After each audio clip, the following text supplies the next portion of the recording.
92,5 FM Pro 4 RRI Makassar, Suara Budaya Sulawesi Selatan.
Obrolan fun fact seputar Piala Dunia.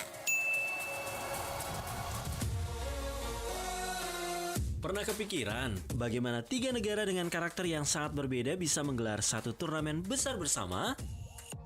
Itulah yang akan terjadi di FIFA World Cup 2026. Amerika Serikat membawa skala besar dan hiburan, stadion canggih, teknologi mutakhir, dan halftime show bersama Global Citizen dengan artis seperti Doja Cat. Olahraga dan hiburan menyatu jadi satu pengalaman global. Sementara Meksiko mengandalkan heritage sepak bola yang dalam, fansnya yang penuh semangat, sejarah panjang Piala Dunia dan atmosfer stadion yang terkenal paling hidup. Nuansa Latin menguat melalui performa artis seperti J Balvin. Kanada hadir dengan pendekatan yang berbeda, yaitu inklusivitas dan keberagaman. Sebagai negara multikultural, Kanada mewakili bagaimana World Cup ini terbuka untuk semua identitas dan komunitas, termasuk melalui suara global dari Thames. Yang menarik, FIFA juga menghadirkan 3 maskot resmi, masing-masing mewakili setiap negara tuan rumah. Bukan satu identitas, tapi 3 yang hidup berdampingan dalam satu panggung dunia. Singkatnya, Amerika itu hiburan, Meksiko itu semangat, dan Kanada itu keberagaman. Satu turnamen, 3 wajah, satu semangat.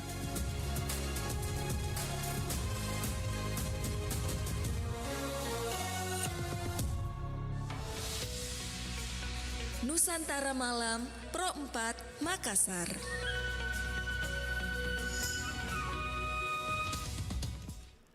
Sembilan 92,5 FM Pro 4 RRI Makassar. Assalamualaikum warahmatullahi wabarakatuh. Selamat malam sahabat budaya dimanapun Anda berada. Senang sekali untuk malam hari ini saya Dewi Satriani kembali lagi menjumpai Anda dalam program acara kita yaitu Apresiasi Budaya Lokal. Selamat budaya, gimana kabar Anda hari ini? Mudah-mudahan saja dalam keadaan sehat walafiat ya. Amin ya rabbal alamin. Kali ini di program acara Apresiasi Budaya Lokal kita akan membahas sama-sama sahabat budaya, yaitu terkait dengan langkah pasti melawan narkoba dengan filosofi leluhur. Iya, dan narasumber kita kali ini melalui Zoom sudah tersambung. Beliau adalah dosen Departemen Sastra Daerah FIB Universitas Hasanuddin, ada Ibu Basia SSMA. Baik, untuk itu langsung aja kita menyapa beliau. Iya, Assalamualaikum warahmatullahi wabarakatuh, Ibu Basia. Waalaikumsalam warahmatullahi wabarakatuh. Iya, Bu, apa kabar hari ini? Ya, alhamdulillah baik. Alhamdulillah. Iya, seperti yang Dewi katakan tadi, sebentar kita akan membahas terkait dengan langkah pasti melawan narkoba dengan filosofi leluhur. Iya, Bu, sebagai pembuka nih ya, bagaimana kacamata budaya melihat posisi pikiran atau rebah dalam menjaga martabat seorang manusia menurut filsafat Bugis Makassar? Ya, baik, saya memberi sedikit uraian terkait tema yang diberikan oleh RRI kali ini. Iya. Dengan langkah pasti melawan narkoba dengan filosofi leluhur. Jadi, narkoba adalah musuh yang nyata bagi keberlangsungan hidup generasi penerus kita di masa mendatang. Narkoba mematahkan harapan dan cita-cita luhur nenek moyang kita yang mengharapkan generasi penerusnya menjadi patola palaloh atau generasi handal. Maka dari itu disebut dengan musuh yang nyata yang mesti kita perangi, mesti kita lawan. Tapi kali ini mungkin sudah beberapa usaha yang sudah dicoba untuk memberantas, untuk melawan, untuk melumpuhkan. Tapi sepertinya tumbuh satu, mati satu, tumbuh 1000. Iya. Jadi ya mungkin karena sudah kehabisan amunisi barangkali maka perlu dilirik bagaimana petua-petua leluhur, barangkali bisa dengan petua leluhur harus semua bisa teratasi dengan kearifan-kearifan lokal yang sudah ditegakkan oleh sebagaimana dicita-citakan di masa lampau. Jadi bersumber tentunya sumbernya dari sumber autentik yaitu Lontara. Jadi di pesan-pesan leluhur yang sampai ke kita ya kita bisa ada dokumen untuknya generasi yang menurunkan kita sampai saat ini adalah sejak semula adalah generasi cerdas yang seharusnya kita mewarisi dari masa ke masa. Yang hari ini yang menjadi tingkat kecemasan yang tinggi karena tiba-tiba generasi itu makin hari makin tidak bisa diandalkan karena ada faktor yang satu ini, musuh yang nyata ini adalah narkoba. Apa yang langkah pasti yang harus dilakukan? Jadi hari ini saya akan uraikan sedikit. Jadi berawal dari usaha ya apa yang harus dilakukan untuk melawan. Jadi usahanya dalam pertama menanamkan pemahaman kepada generasi muda mengenai pesan-pesan leluhur melalui Werekada. Jadi kita harus memberi ungkapan-ungkapan filosofis yang berisi pesan atau nasihat, ide yang terkait dengan cara berpikir, bersikap, dan berperilaku, sehingga terciptalah kemaslahatan dalam kehidupan ini. Jadi itu, jadi mungkin saja ada kata-kata yang bisa menyentuh, dan sehingga karena dengan kekerasan sepertinya tidak memberi efek jera. Jadi hukuman mati juga tidak memberi efek jera. Denda dengan berbanyak-banyak yang menghabiskan harta juga tidak memberi efek jera. Jadi mungkin dengan keras harus dilembuti dengan Werekada. Jadi itulah filosofi leluhur harus dengan menyentuh dengan melalui kata-kata. Oke. Nah, kalau konsep lempu yaitu kejujuran atau integritas, ini sering disebut sebagai pilar utama Pangadereng. Nah, mengapa integritas ini tidak hanya soal tidak berbohong, tapi juga soal kejernihan berpikir nih, Bu?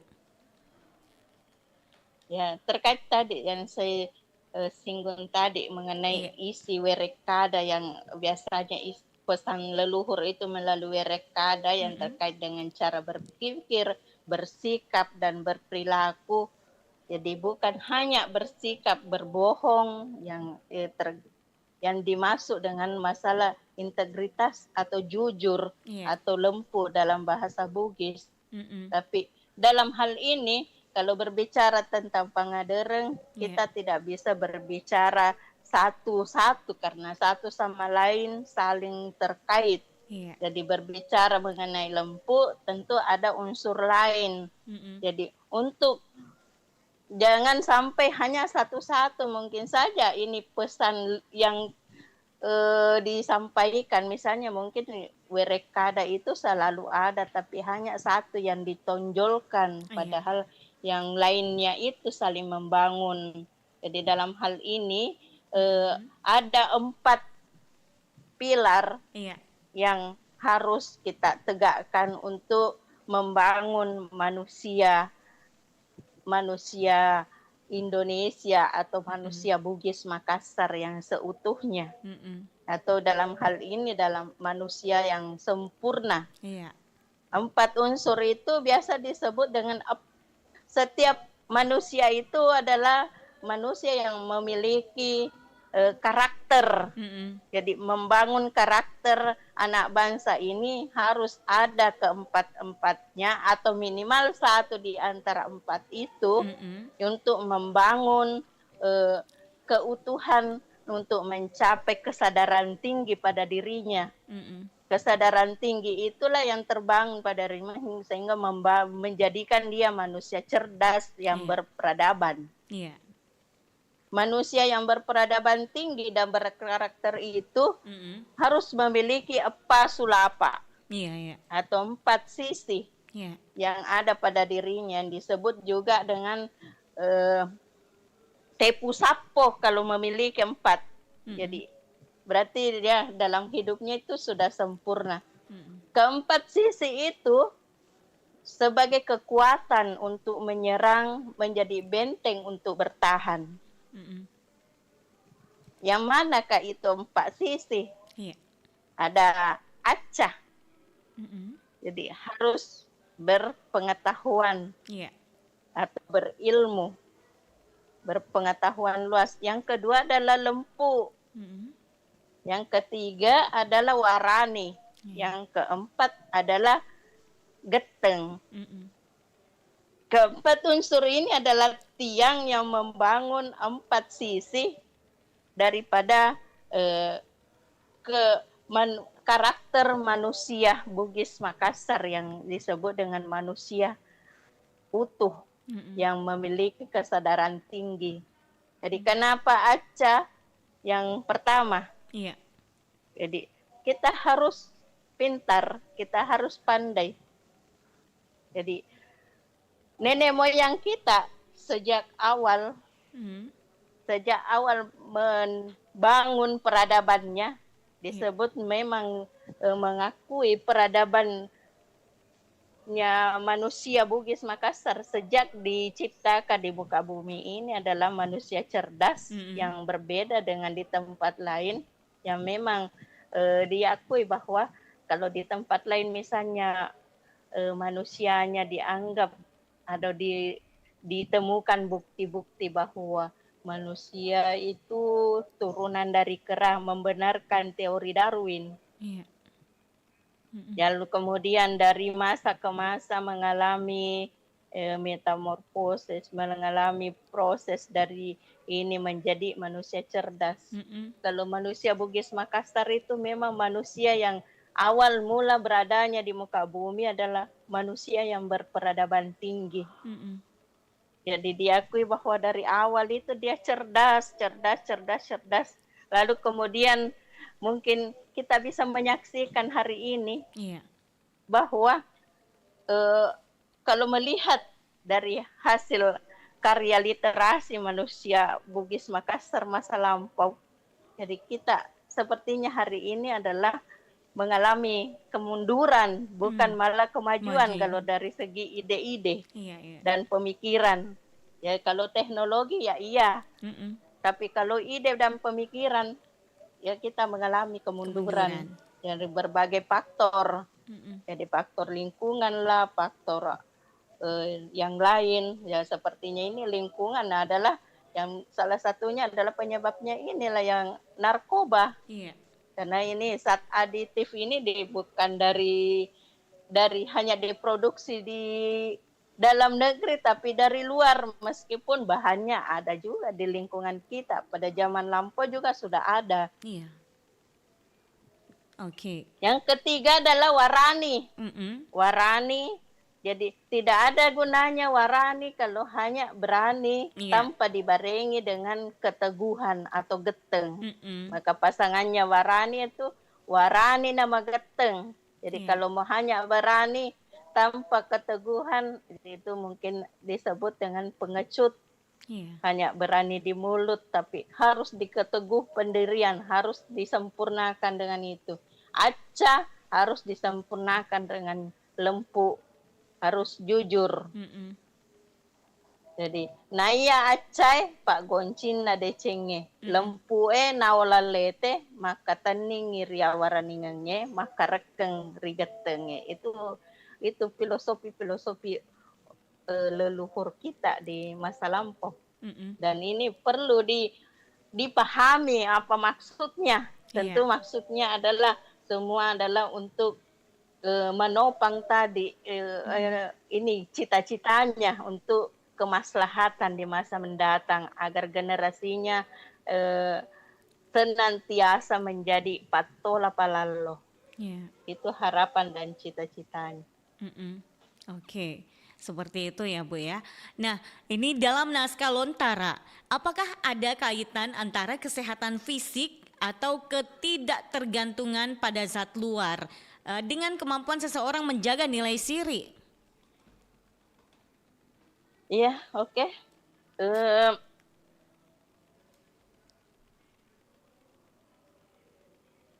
Dalam naskah Lontara, apakah ada kaitan antara kesehatan fisik, ketidaktergantungan dan gantungan pada zat luar dengan kemampuan seorang menjaga nilai siri. Jadi ini ada diceritakan pernah suatu terjadi peristiwa di masa lalu pada masa kerajaan Bone, Raja Bone ke-16, yaitu Lapata Umatanatika. Dia kan terkenal banyak istri, jadi tentu banyak anak-anaknya, dan ada di antara anaknya yang mengkonsumsi zat adiktif tersebut yang pada waktu itu yang disebut dengan mamada, istilahnya dalam bahasa orang dulu sudah mengenal zat adiktif itu, namanya madat. Jadi gara-gara ditemukan anaknya menggunakan itu, mengkonsumsi mamada, maka tidak memandang bahwa anaknya mesti dirangkul, tapi karena itu adalah suatu kesalahan, perbuatan yang melanggar hukum, maka tidak tanggung-tanggung anaknya dibunuh karena kesalahan tersebut. Tapi tidak dijelaskan secara detail, hanya ada sedikit yang diceritakan seperti itu. Tapi cukup memberi informasi bahwa pada masa kerajaan, jadi memang sudah ditegakkan dengan tegas hukum tentang penggunaan zat yang terlarang, yang disebut dengan madat. Apalagi setelah Islam masuk, jadi lebih-lebih lagi memberi penguatan nilai-nilai tentang nilai-nilai sosial masyarakat Bugis Makassar yang terkait dengan ini yang dalam hal penegakan syariah. Misalnya dalam syariah Islam bahwa hamar, zat aditif yang tadi atau hal-hal yang bisa menghilangkan kesadaran mental, jadi menghilangkan kenormalan seseorang, itu disebut dengan haram, harus dihindari. Karena bukan hanya hukumannya di dunia, tapi nanti ancamannya di akhirat. Iya benar.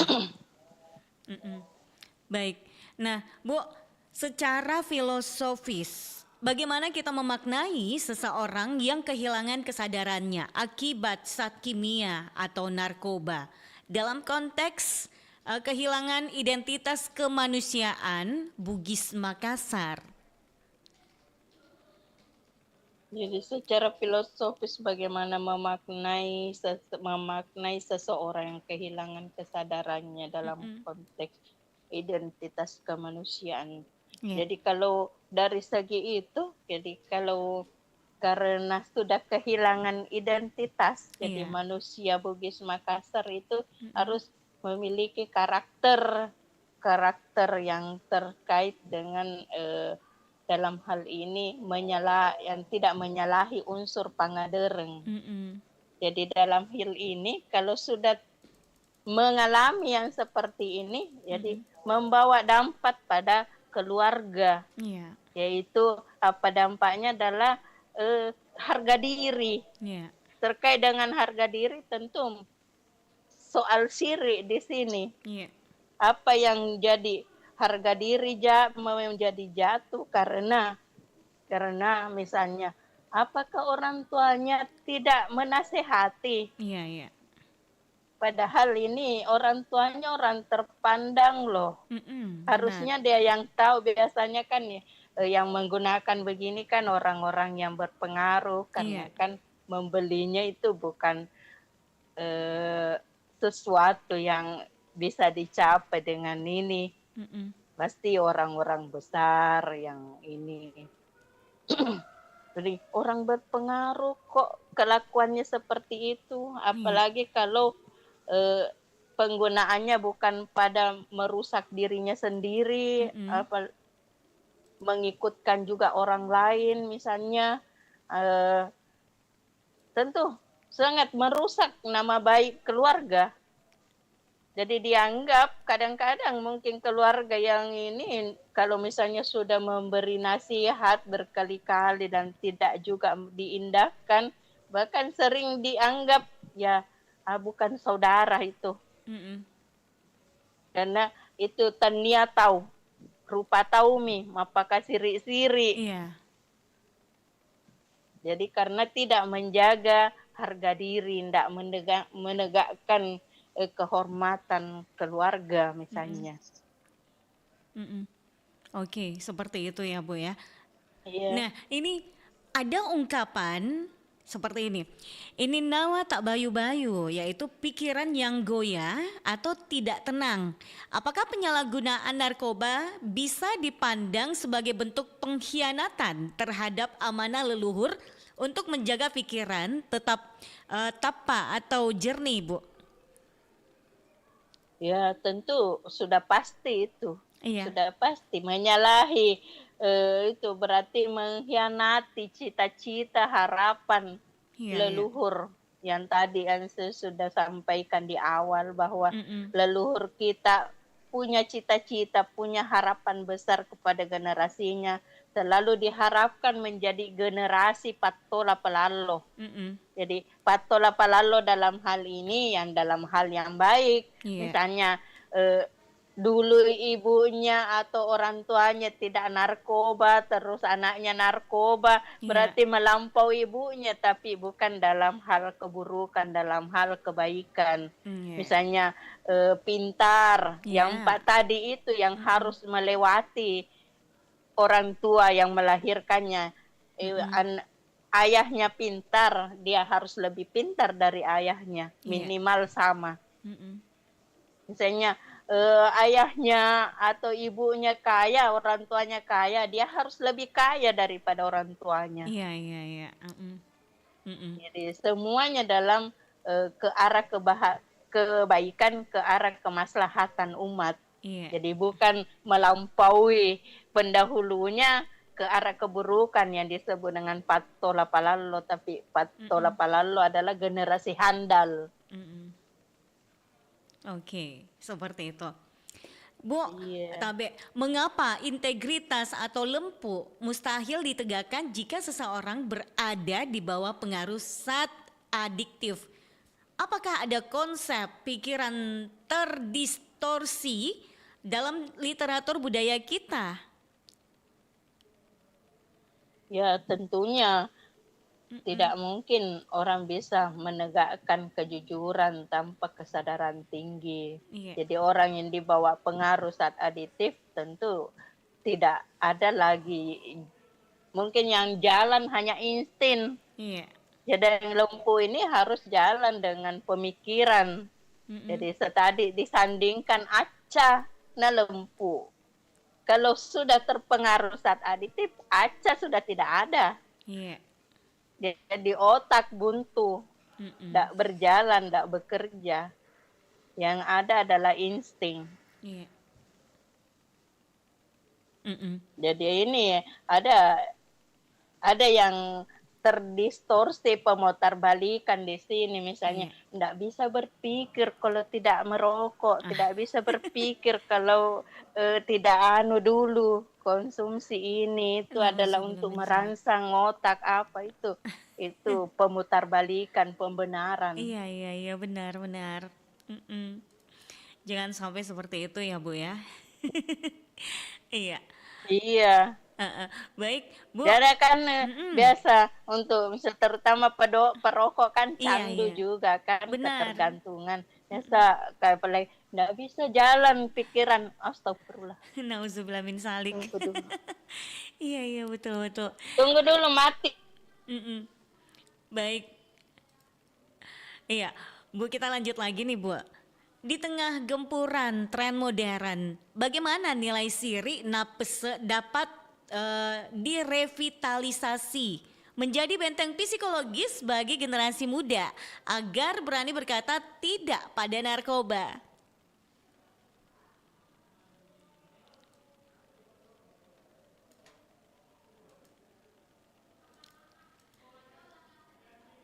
Iya, nampaknya ini ada kendala ya, ada sesuatu lain hal mungkin sama narasumber kita pada malam hari ini sahabat budaya. Baik, sebelum kita lanjut kebersamaan kita, obrolan kita dengan narasumber kita yaitu Ibu Basia SSMA. Beliau adalah dosen Departemen Sastra Daerah FIB Universitas Hasanuddin. Kita dengarkan dulu yang berikut ini.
Baik, kita masih bersama di program acara kita Apresiasi Budaya Lokal malam hari ini, sahabat budaya. Tentunya di malam hari ini masih membahas terkait dengan yaitu tentang langkah pasti melawan narkoba dengan filosofi leluhur dengan narasumber kita tadi ada Ibu Basia. Ibu Basia, Assalamualaikum. Iya, Bu Basia, Assalamualaikum. Iya, apakah Ibu Basia mendengarkan suara saya?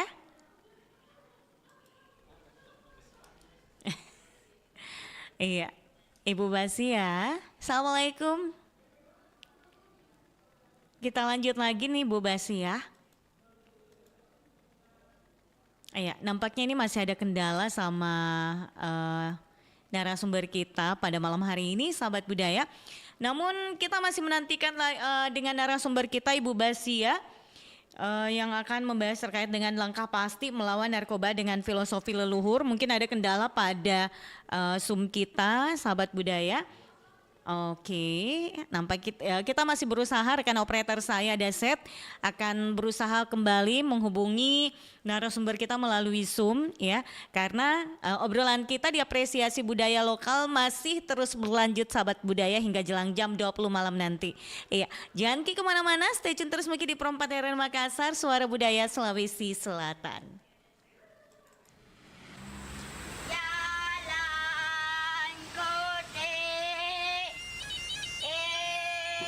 Jalang Kote, jajanan khas Makassar, memiliki cerita panjang sejak kemunculannya. Nama Jalang Kote diyakini berasal dari dua kata, jalang yang berarti berjalan, dan kote yang menggambarkan suara teriakan penjual mirip ayam yang berkotek. Dulu, jalang kote dijajakan secara sederhana, menjadi makanan ringan yang mudah dibawa, sekaligus pengisi perut masyarakat Makassar. Isi jalang kote awalnya sederhana, hanya bihun, kentang, wortel, dan telur rebus dengan bumbu lokal. Namun seiring waktu, isian berkembang dengan tambahan daging cincang, ayam, hingga udang. Di daerah lain di Indonesia, jalang kote kerap disebut dengan nama lain, seperti pastel di Jawa atau panada di Manado, yang berisi ikan cakalang pedas. Semua punya ciri khas masing-masing, tetapi jalang kote tetap menonjol dengan sambal cairnya yang khas. Kini, jalang kote mengalami inovasi besar. Tak lagi sebatas jajanan pasar, ada varian beku atau frozen food yang bisa dikirim hingga keluar kota, bahkan luar pulau. Kreativitas juga hadir lewat isian kekinian, seperti tuna, mayo, keju, atau rendang, menyesuaikan selera modern. Dari makanan tradisional hingga ikon kuliner yang siap mendunia, jalang kote terus berevolusi tanpa kehilangan cita rasa khas Makassar.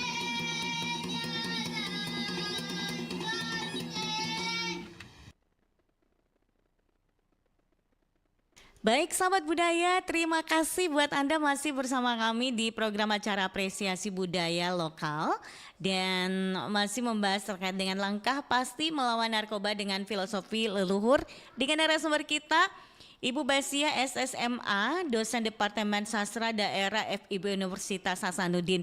Iya, Assalamualaikum Bu Basia. Waalaikumsalam. Maaf Mbak, kendala teknis. Nggak apa-apa, dimaklumi. Iya. Tapi kita lanjut lagi ya Bu Basia. Iya, Bu, ini bagaimana peran Toaca atau orang pintar dan Tomalempu orang jujur di lingkungan masyarakat saat ini untuk merangkul mereka yang sudah terjerumus agar kembali menemukan jati dirinya? Ya, oke. Jadi ini Toaca, Tolempu. Jadi harusnya ini peran pendidikan ya, pendidikan formal dan informal yang harus berperan di sini. Jadi dalam hal ini boleh penyebabnya mungkin saja karena sekarang kalau saya menyaksikan pendidikan formal, apalagi kan dulu pendidikan formal itu sangat berperanan memang dalam merubah karakter atau membangun karakter anak bangsa. Dari sekolah kita bisa ini karena ini takut pada guru bisa memang membangun karena tidak ada ini sekarang mau berbuat serba ketakutan nanti melanggar hak asasi manusia. Benar. Nanti melanggar HAM ini ada sedikit kesalahan di guru bertindak, Iya. di mengadu, dapat ini dipenjarakan. Iya. Kalau sekarang makanya ya lebih bebas. Anak-anak itu tidak ada lah yang ditakuti. Tidak Iya. takut nih sama orang tuanya. Kalau dulu tidak takut sama orang tua, takut Iya. sama guru. Betul. Sekarang di mana-mana dia tidak ada yang dia takuti. Ditakuti. Tuhan pun dia tidak takuti. Betul. Apalagi kalau di sekolah mau katanya pergi sekolah. Mm-mm. Jadi tidak sampai di sekolah, pergi di tempat-tempat nongkrong. Ya Iya, di iya. situ ketemu teman-teman. Jadi toaca sih ada toaca, tapi tidak di ini, tidak ketemu lah, tidak. Bagaimana bisa kalau anaknya berkeliaran bukan ke tempat yang seharusnya. Betul. Terus mengenai tol lampu juga masih ada, tapi lebih banyak orang pintar Iya. daripada orang jujur. Jadi orang sekarang memahami satu-satu karena dia bilangnya tuh yang penting ada sadarnya adalah manusia Indonesia seutuhnya atau manusia yang sempurna adalah memiliki 4 sisi. Iya. Tapi kalau tidak ada keempatnya minimal 1. Jadi itu satu itu yang dia. Tapi yang penting saya pintar. Jujur belakangan. Jadi pintar digunakan untuk apa. Iya, benar. Orang pintar sekarang banyak. Orang pintar lah yang menjadi memegang kekuasaan. Maraklah korupsi karena tidak dibarengi dengan lempu. Malah maraklah penyalahgunaan dana-dana yang harusnya ke sini tidak disertai dengan lempu. Jadi salah, tidak tepat sasaran. Oke, seperti itu ya. Bu, tapi seringkali narkoba masuk melalui celah pelarian ya. Bagaimana filosofi si Pakatau dan si Pakainge dapat diterapkan dalam keluarga untuk mendeteksi dini perubahan perilaku anak? Ya, ini juga yang terjadi sekarang. Jadi karena anak gak putus asa melihat kondisi misalnya, apalagi anak yang melihat keluarga yang tidak beres, akhirnya ya ikut juga tidak beres. Jadi harusnya ada tempatnya, mau di rumah tempatnya dirangkul, orang tuanya begini, tidak memperhatikan, masing-masing dengan sibuk dengan kesibukannya. Ya dia merasa hanya dengan cukup memberi uang itu sudah memenuhi segalanya, padahal masih ada kebutuhan anak yang tidak didapatkan, maka larilah ke pelarian yang lain, uang digunakan untuk yang lain, yang salah membeli obat itu tadi. Iya. Ini masalah si Pakatau, si Pakainya, harusnya kan ada mengawasi. Orang tua harus tidak ada waktu untuk menyapa anaknya karena sibuk. Misalnya dia terlalu sibuk, apalagi kalau jadi orang-orang yang ini wanita karir, kalau yang perempuan tuh banyak sekali bisnisnya, malam baru datang, anaknya sudah tidur. Hampir tidak pernah bertegur sapa, saling ini. Benar. Sama anak, bertukar pikiran, mencurah-curahkan isi hatinya si anak padahal butuh. Akhirnya ya larinya ke yang lain, ke sahabat yang bisa membuatnya senang. Iya, betul. Terus tidak gara-gara ini sekarang kan ini individualisme lebih ditonjolkan daripada yang saling apalagi namanya hidup kekeluargaan. Individualisme lebih menonjol, masing-masing sibuk dengan ininya. Dari begitu pengaruh teknologi juga, misalnya meskipun ngumpul di sekarang kan masing-masing punya alat komunikasi HP. Ada satu rumah misalnya 5 orang semua memilih HP, tapi ada di rumah komunikasi kurang karena individunya di sini lain, ini lain dengan sibuk dengan masing-masing. Nggak ada lagi sosial kontrol. Apa Iya. yang nonton anakku, apa yang ini di sana masing-masing masuk kamar, Mm-mm. masing-masing dengan sibuknya sendiri. Iya. Jadi itu yang membawa perubahan perilaku anak sampai tidak terkontrol. Iya, iya. Oke, baik. Bu, jika kita ingin menyusun kampanye anti narkoba berbasis kearifan lokal, kata kunci budaya apa yang paling menyentuh nurani masyarakat Sulawesi Selatan saat ini? Jika ingin kampanye anti narkoba berbasis kearifan lokal, kata kuncinya adalah apa ya? Yang tidak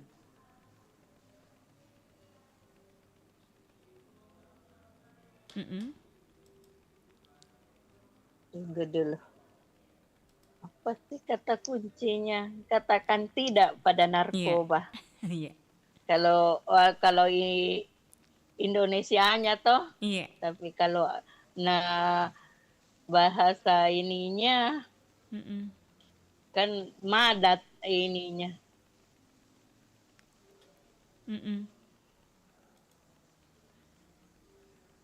Saya tidak bisa segera menemukan padanannya itu, Mbak. Oke, Nanti aja. siap. Nanti aja di belakangnya, Bu ya. Katakan tidak pada narkoba. Iya, Ya, iya. nanti. Oke, baik. Nah, ini apa pesan khusus dari perspektif FIB Universitas Hasanuddin untuk mahasiswa dan generasi muda terkait pentingnya menjaga orisinalitas pikiran tanpa bantuan zat kimia demi masa depan bangsa? Ya, itu tadi yang pandangan yang harus kita ini jangan memutarbalikkan menganggap bahwa dengan zat aditif bisa menambah kecerdasan, menambah kekuatan berpikir. Yang jelas kalau ada memakai bantuan berarti itu orisinalitas dari pikiran itu sudah tercemar. Apalagi zat kimia. Iya. Jadi zat kimia itu mencemari lingkungan, Iya. jadi mencemari otak kalau masuk dikonsumsi. Obat-obat dokter saja itu mencemari tubuh kita. Jadi akhirnya sekarang karena manusia-manusia cerdas sudah menyadari dirinya bahwa obat-obat kimia membuat saja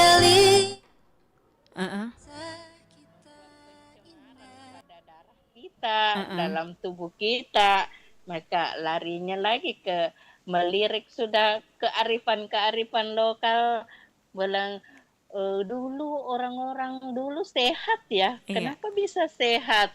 Padahal konsumsinya kayak gini aja, kayak ini sayurnya sederhana, ikannya sederhana.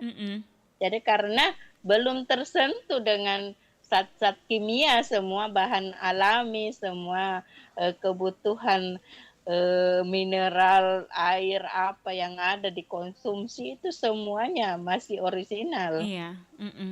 Oke, baik. Baik, Bu.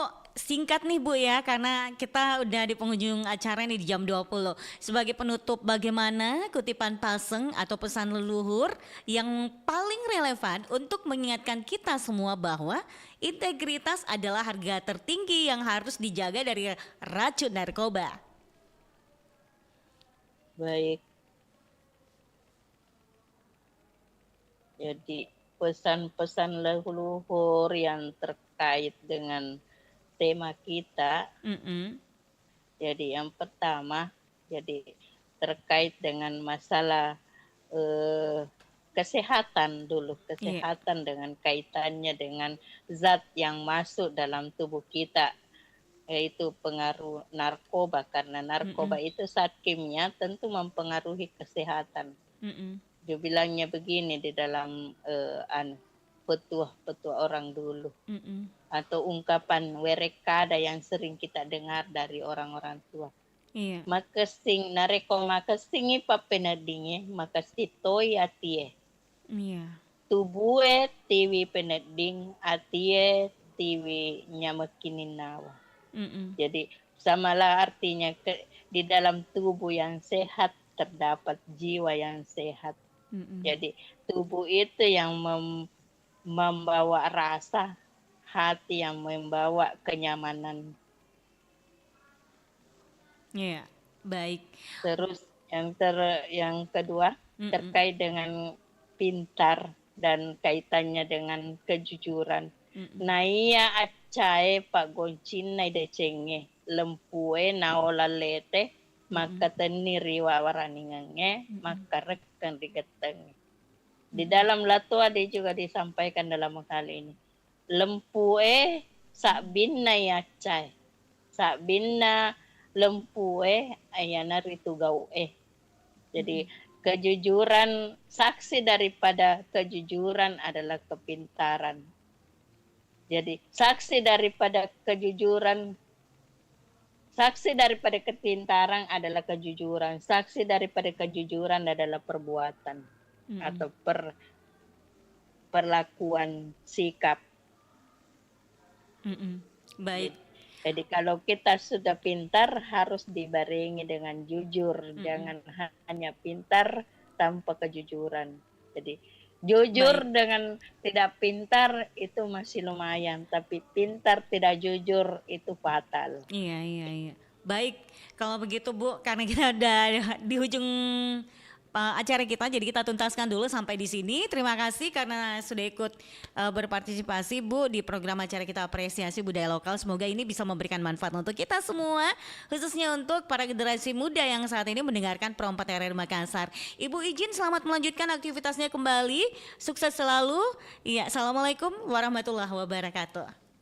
Waalaikumsalam warahmatullahi wabarakatuh. Kabaratna Pro 4.